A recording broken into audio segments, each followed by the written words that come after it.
Yun po, mga kababayan, sir, this is Jam, the Filipino channel, ang inyong pong lingkod. So today is May 25, 2026 at tayo ngayon ay papunta dyan yan sa may Save More Tongkong Mangga, Governor If Halili Avenue, Tongkong Mangga po yan. Mangga Del Monte, Bulacan, at dadalhin natin yan sa may Lavender Street, Tangerine Street, Pixoville Subdivision, Tongkong Mangga pa rin, Del Monte, San Jose Del Monte, Bulacan.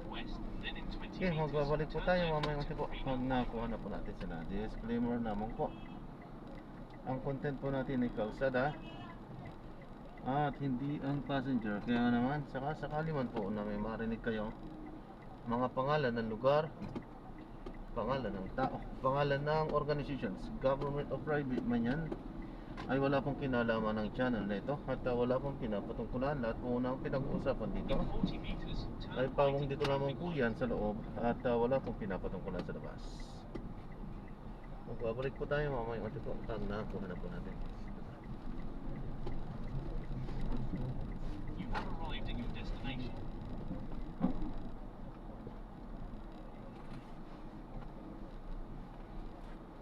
Saan ba yan? 108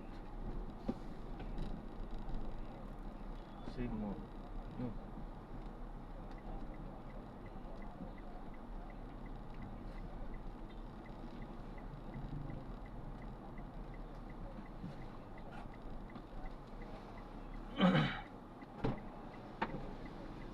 Hello, good morning.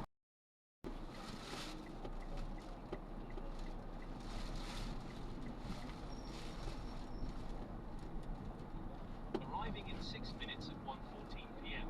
This route is toll-free.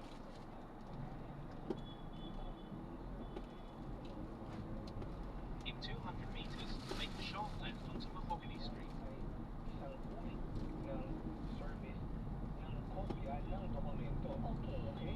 Pero tandaan natin, kapag pinag-uusapan po natin ang civil at criminal cases, iba po ang, kumbaga, masasabi nating mga paraan ng service. Halimbawa, karaniwan, ang tawag sa notice in any civil case. Ang civil po, yan po yung usapang utang, usapang renta, usapang kondisyon, damages, merong kailangan mong bayaran. Yun po ang worst case scenario, walang kulong dahil civil. Okay. Ang karaniwang tawag sa notice yan ay summon. Kailangan mong mag-attend ng hearing, kailangan mong mag-attend halimbawa ng mediation. Notice pa rin yun, partner, kapag merong kopya ng kautusan galing sa korte. Okay. At yun, partner, Pwedeng tanggapin ba ng abogado yun? okay, pwedeng tanggapin kasi ang sinasabi, Continue for partner, 300 meters, then turn right onto Elmwood summons, Street. pwedeng personal service yan. Kailangan din natin pag-usap. Pag sinabi natin personal service, partner, ibig sabihin, personal mo matatanggap itong summons sa isang civil case. Sir, siniserve sa'yo, parang may waiter, ibinibigay sa'yo, service ang tawag doon. Oo, Pero pwedeng tinatawag natin substituted service. Yung civil case po ito, Ano ibig sabihin ng ang partner? ibig sabihin hindi personal, In 100 pero meters, doon sa turn mga right onto tao Elmwood Street. na pwedeng mag-receive on your behalf. Ang abogado, Right. yes, substituted, sina-substitute ka ng abogado kasi ang abogado mo ay maituturing sa batas bilang agent. O kaya, isang halimbawa ng substitute, In 80 meters, turn right. halimbawa yung address mo na registered sa korte, ipapadala yung summons sa registered address mo. Pagdating sa bahay, parang delivery. Nandyan ba si Liza Aquino? Kakatawa muna.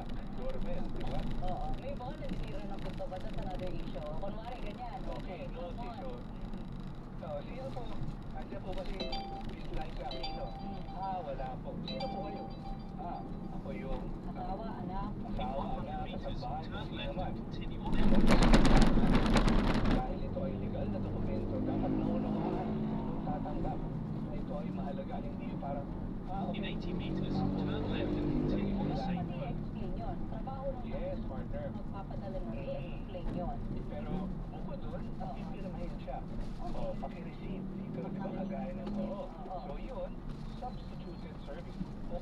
pwede rin yan sa opisina kung yung summons or notice ay naka-address sa isang opisyal ng opisina. Continue straight at the first intersection. Yung Then, kung in wala 50 meters, turn left. yung opisyal o yung empleyado, Turn left onto pwedeng Lavender receiving nila, Ito po, no? pwedeng sabihin na substituted service. Hindi personal dahil hindi personally present yung tao. Okay, yung Continue for 2 Oo. meters. Then you will arrive at your destination. Ano bang ibang terms and service? Respondent or... Respondent, defendant in civil cases. Okay. Civil cases pa lang po ito So meron na tayong pinag-usapan, personal service, merong substituted service, meron din tinatawag na service by publication in certain cases. Okay. Kasi yung publication partner, kung hindi mo actual na matatanggap o hindi mo natanggap through an agent or Oo. representative, pwede mong gawing constructive In 80 meters, yung you will arrive at pagtanggap. your destination. Publish mo sa isang newspaper or general circulation or kahit na saang kumbaga allowed You by have the arrived at your court destination. publish at yun Tara po. magiging Diretso lang po, sir. ng personal at substituted Na- service. Parang ini-inform ka through publication. Binibigyan ka may ng summon ka sa korte? Oo. Hindi ba yan violation ng data privacy? Yan Kaya po sa may sinasabi nakapark na natin tricycle. under certain conditions kasi pinapayagan yan kung sinubukan na yung personal. Okay. Sinubukan na Dito yung lang. substituted. Hindi talaga siya ma-serve. Halimbawa, may mali sa address. So, kahit ilang beses pumunta, Tama. wala pa na ba? dito, hindi yan. Oo. At may report. Ayan, so na-drop na natin sila. Maraming salamat po sa panonood. Hanggang sa muli po, ingat. God bless. Paalam po muna, pansamantala tayo ay gagawa ng ibang video sa ating susunod na mission. Paalam po muna, pansamantala this is Jam, the Filipino channel na ang inyong pong lingkod. Paalam po. Ang warrant of arrest issued by any court sa Pilipinas valid anywhere sa Philippines, kahit saan. At saka may policy yung Philippine National Police ngayon, partner, na kapag may warrant of arrest ka, regardless kung ginawa mo yan sa lugar nila o hindi, pwede ka nilang huliin Kasi talaga. nga yung sistema ngayon sa Philippine National Police na meron ng ina-upload any Tingnan information. nila yun, partner. Oo, pwede nang tignan at pwedeng i-serve kung In yung 80 impormasyon meters, na yung turn akusado right. ay nandun sa inyong lokal. Di ba yun na, I remember we were talking about it sa NBI, kumukuha ng NBI clearance, tapos nakikit na meron siyang criminal, meron siyang pending criminal case. Correct. Tapos nung napatunayan na sa kanya ngayon at pending pa rin, hindi niya pa natapos ng sentence yun, ayun, inarrest ko siya. Okay, Pwede yung mga ganun. Tama. Oo. Isa pang dahilan bakit hindi pwede yung tinatawag natin Continue on Carino Highway for 2 service. kilometers. In this case, sa kanyang abogado. Kasi partner, yung service na yan, hindi lang yan basta takpin, arestuhin. Mayroon yang proseso ayon sa batas, ayon sa ating konstitusyon. Ano yung proseso na yun?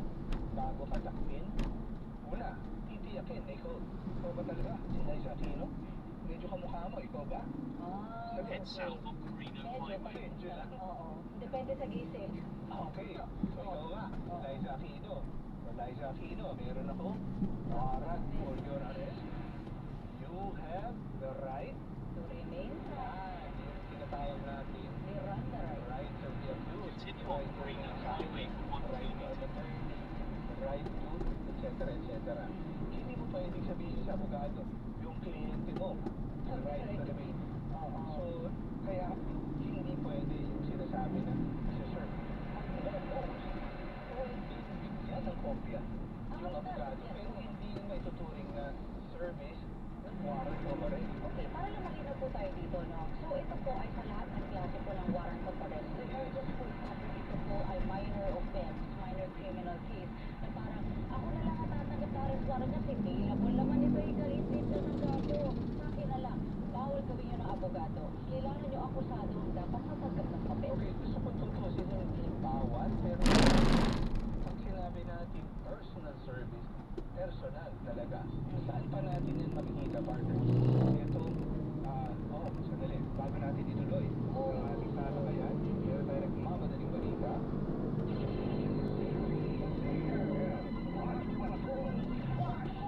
Lagyan natin ang balita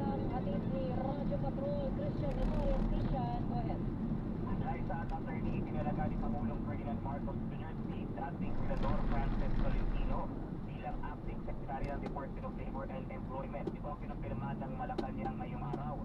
Ayon kay Communications Undersecretary Claire Castro, nung pala si Tolentino kay Pangulong Marcos mamayang hapon. Binanggit naman ni si Castro na ang dahilan kung bakit nagpalit ng liderato ang Tole ay sa health reason o sa kalusugan ni dating Secretary Benvenido Laguesma.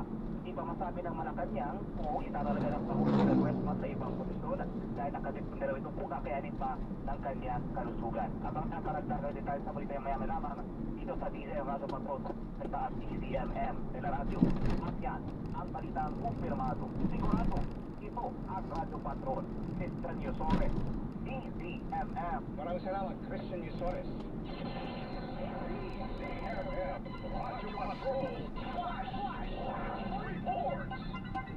Alright, balik po tayo sa ating pong discussion ngayon. Yung mga bukas lang po ng radyo, telebisyon, ang ating po pinag-uusapan mga kapamilya, pwede po ba na abogado na lang po tumanggap ng arrest warrant ng kanilang mga kliyente? Mabilis ang sagot po dito, partner. Okay, hindi. Okay. Ayun, para naman linaw, Ito pa, isa, Hindi di ba? pwede. Napag-usapan natin kanina. Hindi. Personal service, Hindi. substituted service, service by publication, and service through electronic means. Ito naman, yung pong benepisyo ninyo, mga kapamilya, sa diskusyon na ito. Kasi ngayon, partner, ang daming manloloko na nag-email. Ha? Warrant of arrest. Sineserve namin itong warrant of arrest through email, through text, to Viber. Okay, hindi po yan. Malamang po, yan ay peke. Tama. So dahil, ito rin sa sinasabi natin, kailangan ng personal. So malamang yung mga gumagawa niyan, nananakot, sinusubukan kayong, at lalo na po, kung ang alam ninyong kaso ninyo ay civil case. Wala pong warrant of arrest in civil Yun, cases. oo. So tandaan natin yung distinction between civil and criminal cases. Sa civil po, walang kulong. Kung yung sinasabi, ang kaso mo ay collection of sum of money, civil case po yan. Wala pong kulong Arrest dyan. warrant, walang kulong. pwedeng warrant of arrest na ma-issue dyan. Lalo na ipapadala sa inyo sa text, ipapadala sa inyo sa email. Nako, lokohan po yan. Okay. Para lang malinaw dito. Pero kung for example po ay personal na nandun yung tao. I mean, nahuli na siya. Sabihin na natin sa kaso ni Jason sa. Okay? Hindi kamakailan po, ikinover po namin yan dating broadcaster. Sinerve sa kanya yung warrant na wala siya abogado. That's okay. Okay, pero Ano yun? ibig sabihin kapag sinerve sa kanya yun, inasahan na siya ng kanyang mga listahan ng kanyang mga karapatan at doon pa lang, pwede nang, kumbaga, tumawag ng abogado at puntahan na siya ng abogado sa presinto. Okay. At hindi po bawal yun na bigla pupunta ang abogado doon ng wee hours of the night. Dapat po pwede silang papasukin. Tama Yes, po? partner, hindi sila pwedeng pigilan, hindi sila pwedeng i-prevent, pagbawalan, nakausapin ng kanilang kliyente at any time. Yun ay kung meron kang private counsel. Yes, Pero mabilis partner. na lang since sa segue na rin po natin Yes, ito. correct, ano? partner. Paano po kung, for example, kayo po ay simpleng mamamayan, wala po kayo sarili niyong counsel, sa Miranda rights parang di ba, wala kang sarili mong abogado, ang estado magbibigay ng iyong abogado para Yes. sa'yo. Ano po ang time limit yan? Kailangan po ba within the next few hours ay makapag-produce sa ating law enforcement agencies ng abogado para dito sa mga inaresto nila? Karaniwan, partner, kapag ikaw ay dinadala sa korte, tatanungin ka ng huwes. Yan ay, meron ka bang abogado? Kung wala kang abogado, mag-a-assign kami sa iyo Tama. de officio, galing sa public attorney's office. Or kung minsan, kung walang public attorney's office na abogado doon, kung sino, halimbawa, for purposes of arraignment, ay i-assign yung physically present na abogado doon sa korte. Pero sa tanong mo, gaano katagal? Okay, meron pong 3 mahalagang oras na kailangan kayong tandaan. 12, 18, and 36 hours.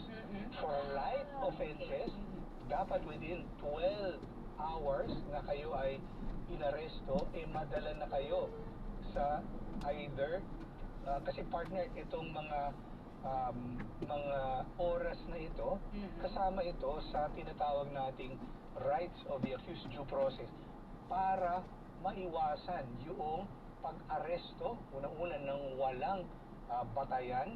Kasi partner, hindi natin dinidiscount kasi ang pinag-uusapan lang natin ngayon dito yung may warrant. Minsan, allowed by law, yung ikaw ay nahuli in flagrante delicto. Caught in the act ka.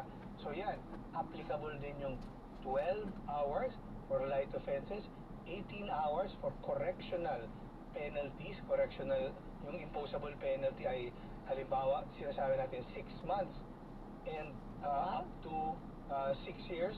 Okay. At yung tinatawag nating mga mabibigat or grave, yung capital punishment or afflicted penalties, yan, 36 hours lang yung Reglementary o po. na dapat nadala ka na doon sa either yan ay inquest proceedings or doon talaga sa korte. Pero tandaan po natin, kailangan natin ng gabay ng abogado kasi itong mga oras na ito ay napaka-crucial. Halimbawa, lumampas sa 12, 18 at 36 hours, nagkakaroon na ngayon ng pananagutan yung mga law enforcement agents na umaresto sa iyo. Mate-technical sila dyan. Mate-technical sila.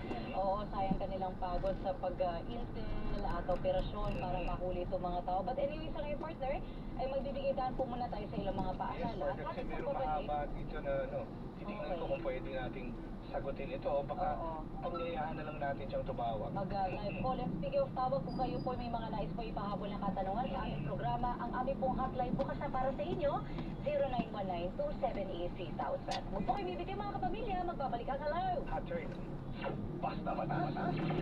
Hello, attorney yan! Mga balitang kumpirmado, sigurado, PCMM. Bayad sa check-up o bayad sa doktor, wala, zero balance kami lahat. Abot sa langit, alam ko magpasalamat. Basta't kayo'y naka-admit sa basic accommodation ng DOH Hospital, wala na po kayong babayaran sa kwarto, professional fee ng doktor, gamot, laboratorio, at iba pang gastusin. Ang inyong paggaling ang kailangan nyo na lang isipin. Ang kaibahan ng no balance billing ay para sa pasyenteng indigent o may hirap. Ang zero balance billing naman ay para sa lahat ng pasyente, mayaman man o mahirap. Kapag may admitting orders na, kukunin lang ang kanilang informasyon sa admitting unit ng ospital at kailangang may talaga sa basic accommodation. Isa po ang zero balance billing sa hambang ni PBBM para may sa katuparan ang universal health care. Palalakasin pa po ng DOH ang zero balance billing dahil sa bagong Pilipinas, bawat buhay mahalaga. Napapalood namin yung tunay na balita.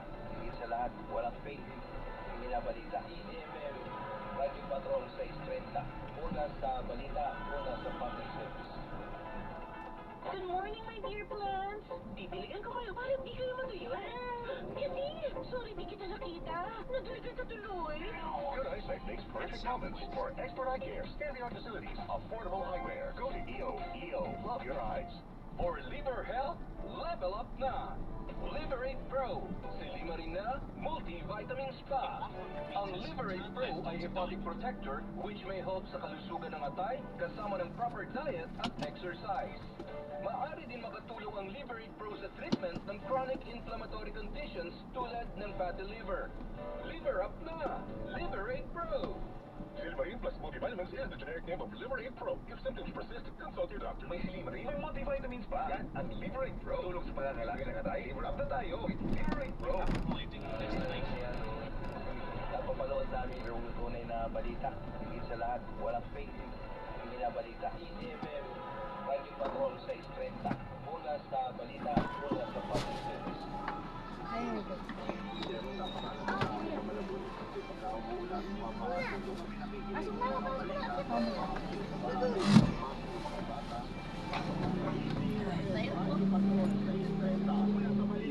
Ano ito naman? Dadali na ako, right?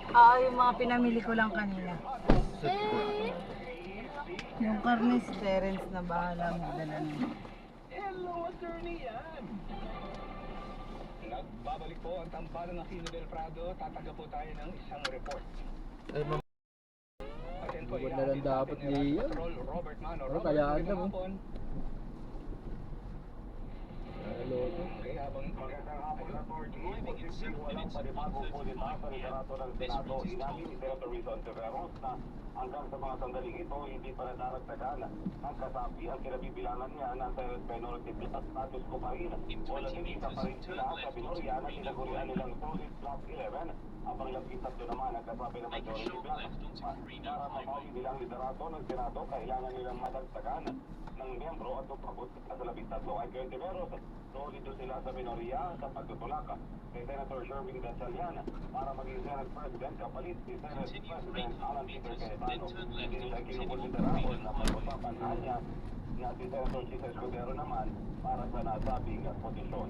Yan ang balitang kumpirmado. Sigurado ito ang Radyo Patrol. Robert Mano, DZ. Continue straight at the first traffic light. Then, in 700 meters, turn left and continue on the same road.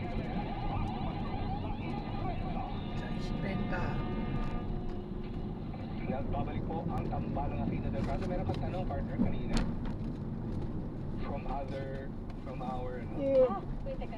Ito pala. Sorry, partner. Naglag ako doon. May tanong ako. Relax Ano lang, ba relax. ako? Kailangan ko lang ng kape. Kasi, ito, si Rocayo Sam, sabi niya, paano kapag binasahan ng Miranda rights? Pero afterwards, sasabihin, hindi naman nakakaintindi yung akusado. Hindi, Miranda rights, Pinag-aminate mo? sabi niya sa'yo sa language na naiintindihan ko. Patingin. Tatanungin ka eh. ng aking magandang partner. So, nakabawi Lapay na sa akin, ako. akin, papel pa lang. Di ba tama ako, Galama? Sa akin nawala ko nga yung ano nun eh. Yung stamp. Oo. Bawal ko iba na, ipaano natin Ay, ano na yan eh? Sinabi po natin, Paano kaya yun? Yung ano ko? inyong karapatan ko. Yung ang tawag doon? Papel? Stamp ko. Yan. So, na-drop na natin. Maraming salamat po sa panonood. Hanggang sa muli, ingat at God bless. Paalam po muna, pansamantala tayo ay gagawa na ng ibang video sa ating susunod na misyon. Paalam po muna, pansamantala. This is Jam, the Filipino channel, ang inyong lingkod. Para Paalam yan po. ay